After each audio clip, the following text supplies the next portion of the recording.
Hi, I'm Lauren Fix, and welcome to another episode of The Car Coach. This week we are driving the 2018 Lexus LC 500. Yes, this is the 500, not the H, which is the hybrid. That's not fun. This is fun. This is a two-door coupe. It's a sports coupe made by Lexus. Now, typically you think, oh, Lexus, they make great luxury vehicles. Yes, they do. But when they want to step in and compete against Jaguar, Aston Martin, and many of the other vehicles that are two-door sports coupes, what do they build? They build us the LC 500. Now let's take a look at this vehicle. It is beautiful. 21-inch wheels. They're really pretty. Big brakes, and you swing around to the front of the car, and these really unique, aggressive headlights and that shark nose that Lexus is known for. And as you work your way around the vehicle, you can see the long side of this vehicle. It looks very Aston Martin or even Jaguar-esque.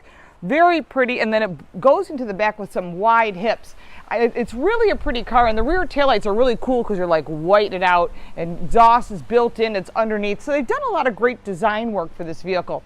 But when you look underneath the hood, you're looking at a 5-liter V8 engine, 471 horsepower, 398 pound-feet of torque.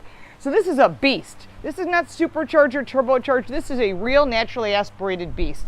I think we should take this for a spin because I've been looking forward to this. You instantly see the quality of the materials. It's got beautiful suede interior, well designed. You can see look how pretty this car is. I'm not a fan of the color, but you know, I guess it's to each his own. I would go with a gray or a black, but that's my personal choice, and that's why there's choices. When you look at the interior and you look at what you're seeing in front of you, all the controls are easy to see, but I'm not really thrilled with the Ewok kind of earpieces for adjusting. One of them is for snow, like you're really going to drive this thing in the snow. And the other one changes the mode. So instantly I put it into Sport Plus because why not? 471 horsepower, naturally aspirated 5-liter with 398 pound-feet of torque. So it does have get up and go. Because remember, I keep saying this, you buy horsepower, but you drive torque. First thing you're going to do is look in front of you and see what the gauges are like, you know, and I'm feeling the steering wheel. I love it. It's nice, good grippy. For some reason, it's not a D-shaped wheel or a flat bottom steering wheel. I have no idea why not.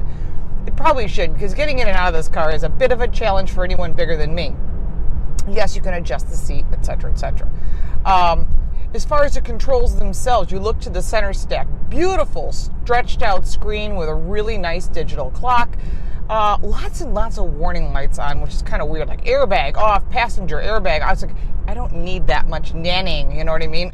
I always tell people, you know, this is a car that you are a driver. You enjoy the spirited drive. You enjoy the feeling of the drive, the whole car experience. You want to maybe put it on a track, just go out for a cruise. It has a very small greenhouse for such a large vehicle. And what that means is if you take a look at this vehicle, it is beautiful muscular stance. But it's odd when you get inside this vehicle, you think it has a huge glass roof, and it's got this little teeny sunroof, which I don't understand. Like they weren't really sure. I do like the head-up display. It is in color, which I think is really, really nice. As far as other things with this vehicle, it is really nicely designed. I mean, the designers probably just had a party when they said, go ahead and build us something totally awesome. Well, that they did. You do have to get used to the shifter. It's kind of unusual. You shift it to the left and then up for reverse and back for drive. One thing we did note is that all this nannying, all this helping you out to be a better driver was I tried to back up out of my garage, and there have a lot of vehicles in the driveway, and one of the things that wouldn't let me do is back up because it felt that I might hit something, but I wasn't even close. So some of the warning lights, and the biggest one I really, really hate is when I put it in reverse, it's going beep, beep, beep. Here, I'll let you hear it. Hear that? Really? This is, and I'm not a big fan when you hit the unlock button. It should actually not sound like a Toyota. It should sound like a luxurious car. And you hear this same exact tone in a RAV4. Did a really great job with the stitching and the interior. Everything's beautiful. Very odd that there's only one outlet, because when you have a radar detector, you want to plug it in on a car like this. and the only connection is here in the center console, so you get this long cord dragging across. Cup holders, I know you're going, what's the big deal with the cup holder? Well, put a water bottle like this in front and it blocks the controls for the temperature. You should never have anything blocking anything. If I want to carry a water bottle, a cup of coffee, whatever, I should be able to get to it easily without it blocking anything. I have seen that in a couple other manufacturers. I like the cool opening for the glove box, so you can't really put much in there other than the owner's manual and maybe a pair of gloves, which was originally designed for. But overall, I mean, I like the vehicle. It looks really sexy. But some of the negatives are you really have to think, you live inside this vehicle. And if you live inside this vehicle and you look at the competitors, I don't know if this stacks up, but does this come out to be a $101,000 car?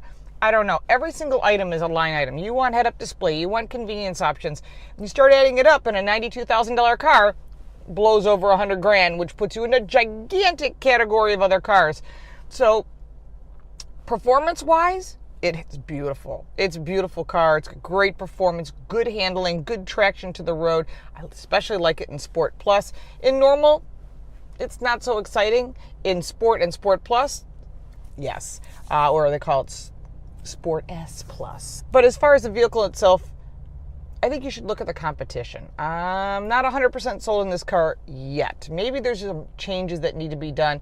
And, oh, you're going to ask me, what about lumbar, Lauren? Well, yes, there is lumbar on both sides, but it only goes in and out. It doesn't even go up and down. Listen, I can get a Honda Accord that has four-way lumbar.